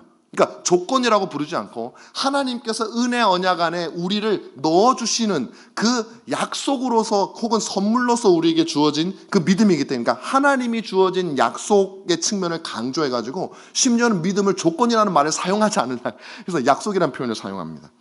그런 식으로 여기 보면 이 그 은혜 언약의 조건에 있어서 믿음의 역할이 무엇인가 하는 것을 아주 조심스럽게 얘기를 하고 있어요. 자, 그 다음에 이제 오늘 이제 여러분들이 딴 건 못해도 요거는 해야 될 것 같아가지고 제가 지금 요거 하려고 그럽니다. 여러분 그 네 번째로 118페이지인데요. 칭의론에 대한 내용인데 여기 보면 그 매일칭이라고 하는 개념이 등장해요. 제가 이제 이거를 예전에 작년에 이제 이 책이 나올 때 기념 강연할 때 제가 요 내용을 비슷한 내용을 했거든요. 했을 때 이제 많은 분들이 요 내용이 매일칭의, 아브라켈에게 나타나는 매일칭의에 대해서 도저히 이해할 수 없다. 이게 잘못된 거 아니냐. 심지어는 저희 교회에서도 그런 얘기도 들었고, 제가 THM 학생들하고도 이거 공부를 했는데 다른 학교에서 HS에서 했었거든요. 그때도 요거 가지고 이제 굉장히 논의가 많이 됐었어요.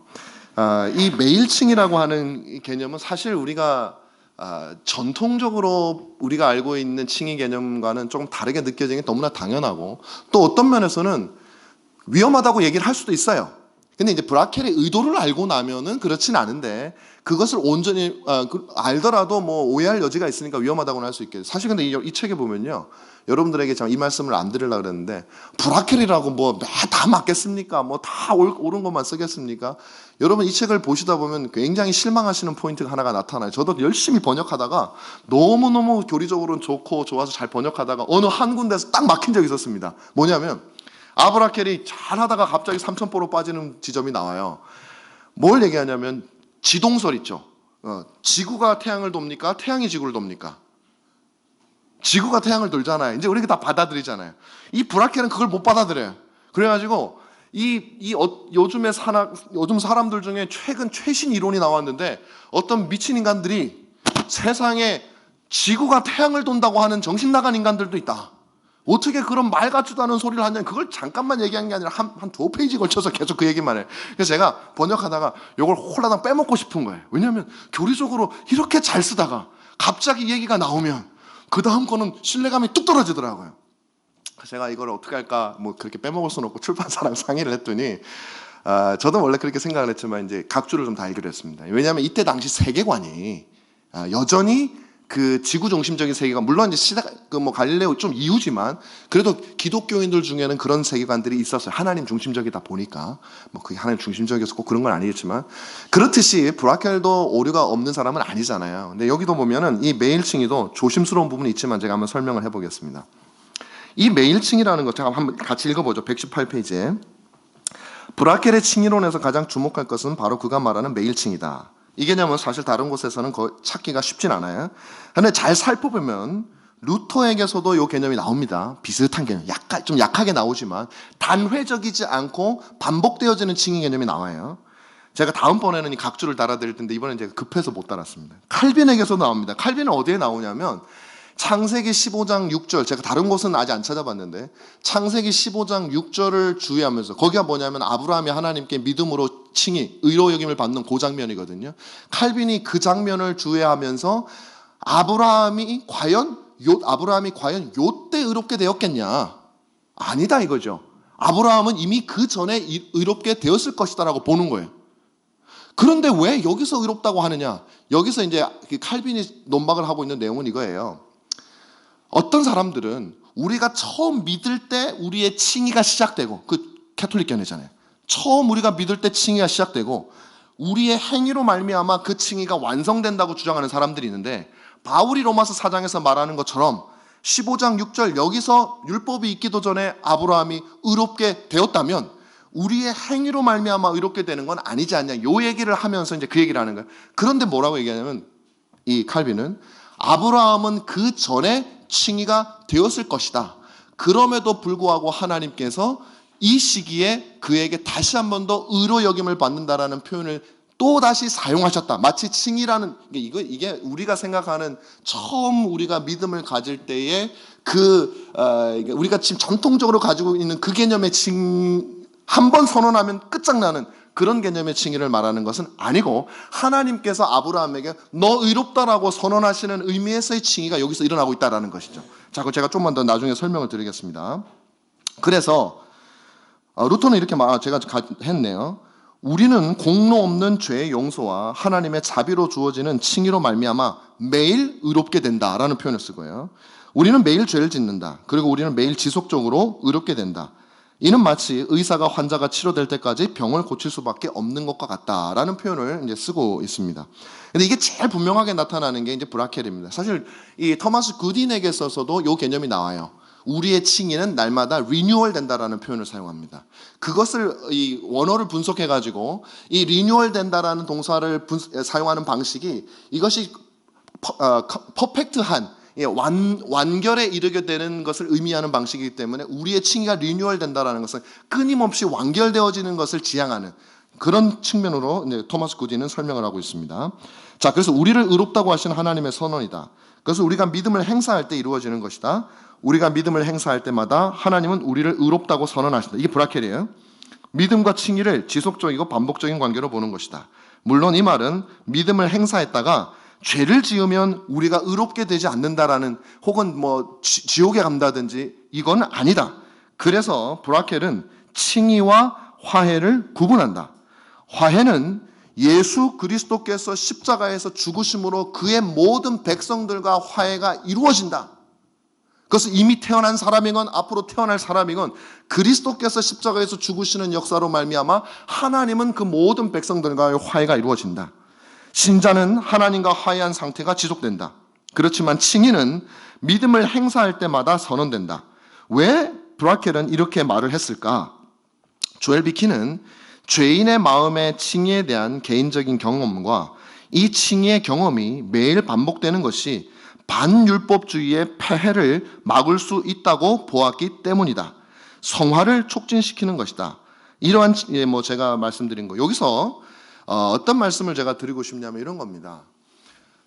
이 개념은 우리가 잘만 이해를 하면 좀 우리가 유익하게 받아들일 수도 있고, 오해를 해버리면 마치 우리의 칭의를 한번 믿음으로 받았다가 이게 취소가 됐다가 다시 우리가 믿음을 행사할 때 다시 또 우리가 새롭게 칭의받는 것처럼 하면 그건 잘못된. 그러니까 다시 말하면 하나님과 화해했다가 하나님과 사이가 다시 나빠졌다가 다시 하나님과 화해되는 그런 관계로 설명하면 잘못된 건데, 이게 어떤 개념 때문에 브라켈이 이걸 설명하냐면, 여러분, 영원칭의라고 하는 개념을 논박하는 동일한 논리로 이 매일칭의를 브라켈은 주장하고 있는 거예요. 자, 영원칭의라는 게 뭡니까? 하나님이 창세 전에 하나님 눈앞에서는, 이건 개혁주의자들이 17세기 개혁주의자들 다 받아들이는 겁니다. 하나님 눈앞에서는 모든 하나님의 백성들, 아직 태어나지 않은 하나님의 백성들이 하나님에게서는 이미 의롭게 된 사람, 눈앞에서는 의롭게 돼 있죠. 그런데 우리가 그것을 실질적 칭의로 보지 않는 이유가 뭐냐면 그들이 아직 태어나지를 않았어요. 태어나지도 않은 사람이 어떻게 의롭게 되냐? 만약에 그 태어나지도 않은 사람을 그때 의롭다고 우리가 인정을 해버린다면 율법 폐기론자, 반율법주의자, 아까 말했던 이 사람들은 창세전에 우리가 의롭게 되었기 때문에 우리의 지금 믿음으로 의롭게 되는 거 그런 거 없다, 우리 원래 의롭다라고 하는 주장을 받아들여야 되거든요. 만약에 태어나지도 않은 사람을 의롭게 할 수 없다면, 태어나지도 않은 사람의 죄를 용서할 수 없다면, 그리고 우리가 믿을 때 그 죄의 용서가 이루어진다면, 한번 여러분 생각해 보십시오. 우리가 처음 믿을 때 죄가 용서되었다는 말은 맞아요. 그런데 우리가 아직 짓지도 않은 죄를 어떻게 용서할 수 없느냐라는 논리로 가는 거예요. 창세전에 태어나지 않은 사람이 짓지 않은 죄를 용서할 수 없다면 지금 우리가 믿는다 할지라도 아직 짓지 않은 죄를 어떻게 용서할 수 있느냐? 그렇다면 뭐가 되느냐? 브라켈이 주장하고 싶은 것은 그겁니다. 이거는 이제 라틴어로 가면 벌추얼리터하고 액추얼리터라고 두 개를 구분을 해요. 실질적 용서와 실제적 용서를 구분하는 겁니다. 우리는 처음 믿을 때 실질적으로 미래의 죄까지 다 용서가 됐다.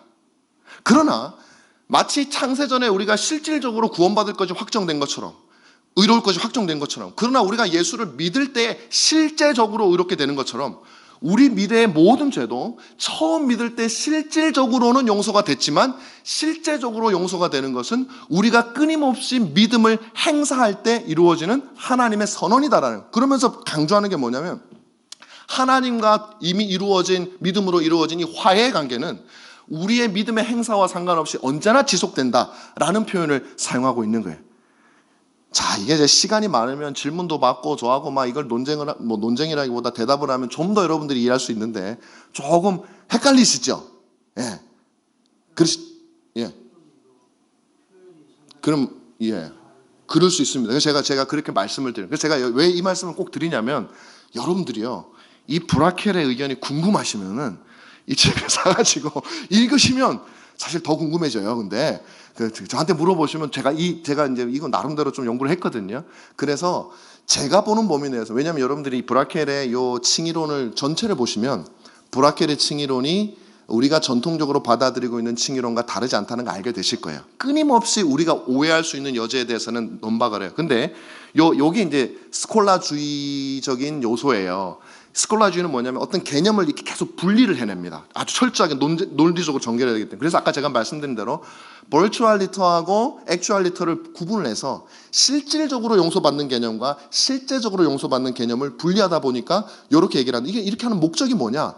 우리 안에서 끊임없이 일어나는 하나님의 의로우심에 대한 경험이 우리가 없으면, 마치 그 반율법주의자들이 내가 창세전에 이미 하나님 앞에서 의롭게 되었기 때문에 내가 막 살아도 돼 라는 것처럼, 내가 이미 과거의 칭의가 다 되었기 때문에 이제 이 모든 걸 안전하기 때문에 막 살아도 돼 라고 하는 네덜란드의 17, 18세 요 당시에 굉장히 성도들의 삶이 세속화되어지고 거룩에서 멀어진 그 시대적 정황 때문에 제가 이 말씀을 드리는 거예요. 브라켈이 요 책을 쓰면 앞부분에 나오는데, 왜 이 책을 썼느냐? 17세기에도 우리와 비슷하게 네덜란드의 상황이, 성도들이 굉장히 아까 말씀드린 대로 우리 그 어떤 전도사님이 질문한 대로 개혁 신학은 발달됐지만 성도들의 삶은 굉장히 거룩하지가 않았거든요. 이 고민 속에서 나온 배경으로 우리가 봐도, 근데 그 근거가 있느냐? 있는 거죠. 루터라든지 칼빈이라든지. 그래서 칼빈도 하나님의 선언적 행위를 칭의로 보는 듯한 요소들이 주석에, 물론 이제 기독교 강요에는 그렇게 안 나오지만 주석에 있기 때문에 그런 걸 근거로 해서 쓴 것으로 우리가 볼 수 있다는 겁니다. 자, 여기까지만 하고 넘어갈게요. 이것도 오래 가면 안 되니까. 시간이 많이 갔는데 마지막 넘어갈게요. 그리고 6분으로 바로 가겠습니다. 회심에 대한 견해는 사실은 이게 뭐 여러분들이 많이 아실 만한 것이기 때문에 제가 요거는 그냥 넘어가겠습니다. 마지막 믿음의 자리, 요 내용만 하고 마칠게요.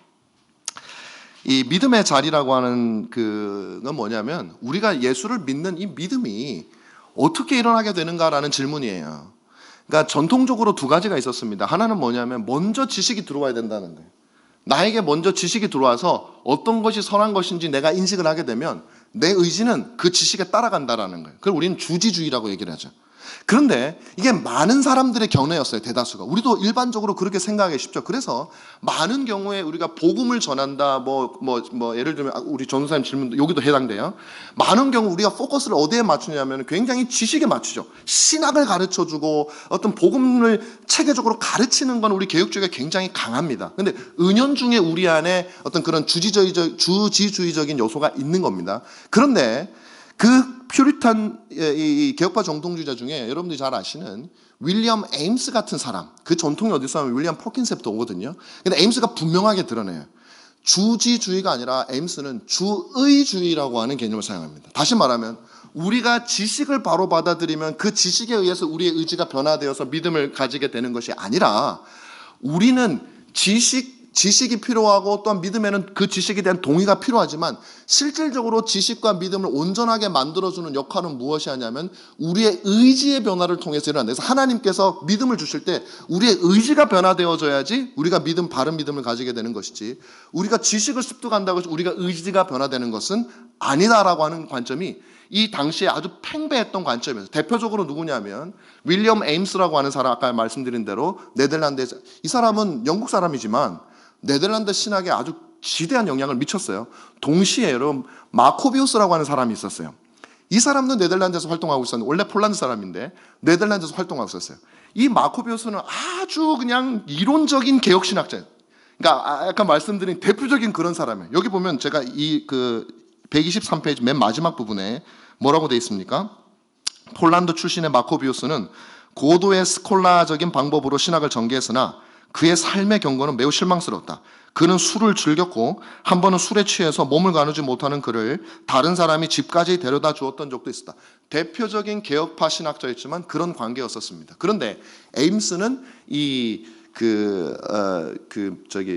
의지의 중심을 두는 거죠. 근데 주지주의가 왜 생겼느냐? 사실 칼빈에게서부터 오는 영향이 있어요. 근데 이게 칼빈이 주지주의를 주장한 게 아니라 칼빈의 견해를 그 이후에 개혁신학자들이 오해를 했던 요소가 많습니다. 다시 말하면 그 다음 페이지에 보시면 칼빈이 이 신학에 대한 정의를 뭐라고, 여기 앞에 있나? 뭐라고 내리냐면, 칼빈은 이 펌한 날리지라 그래요. 하나님께서 우리에게 복이 되시는 분이라고 하는 이 지식이야말로 믿음의 실체다. definition, 정의를 그렇게 내리거든요.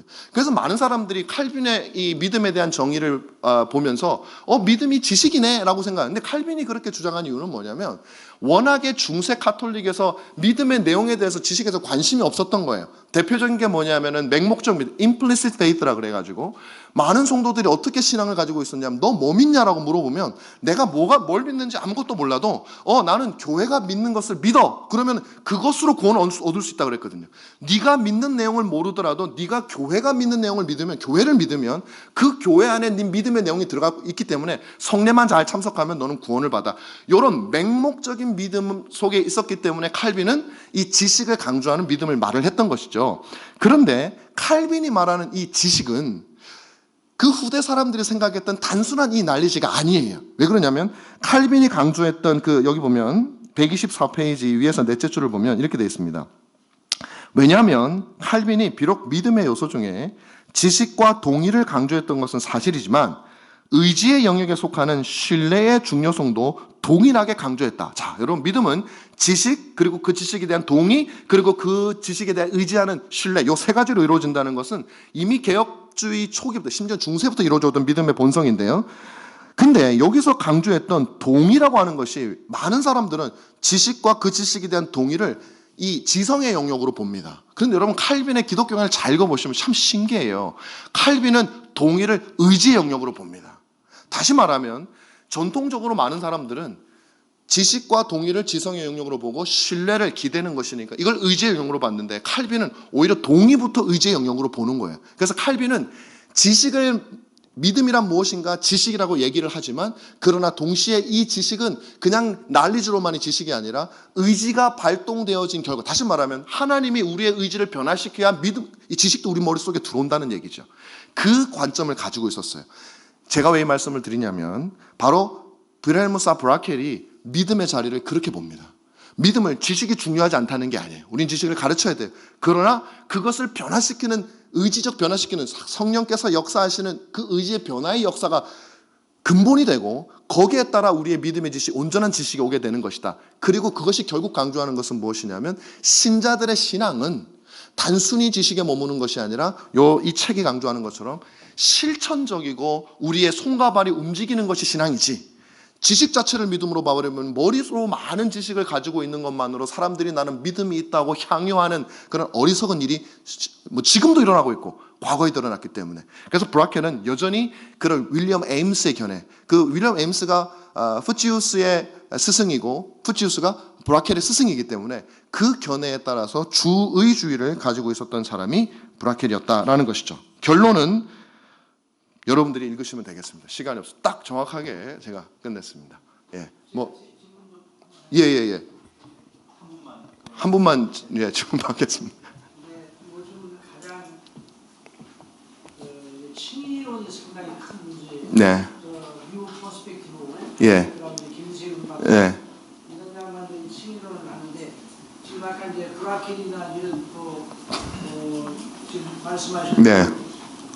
칼빈이 말하는 그런 친이론이 그 사람들 것과 같지는 않은데 전 다르죠. 그것이 같지 않은 것의 가장 중요한 요소는 뉴 퍼스펙티브를 주장하는 사람들은 친의가 법정적, 단회적, 완성적이라고 믿지라는 거죠. 그리고 이제 우리가 이제 전통적으로 붙잡고 있는 친이론은 완성적이고 단회적이고 그렇죠. 초적이 연구하고 그런 차원에서 있는데 이제 브라켈의 책을 지금 설명하시는 거 들으니까 우리의 성화를 위해서 성령께서 우리가 치유된 사실을 우리가 연약하고 넘어질 때마다 항상 다시 한번 그 치유된 사실을 쇄신시켜서 새롭게 인식하게 하는 거지. 미완성돼가지고 그건 아닙니다. 미완성돼서 다시 거기다가 보태가지고 하는 것처럼.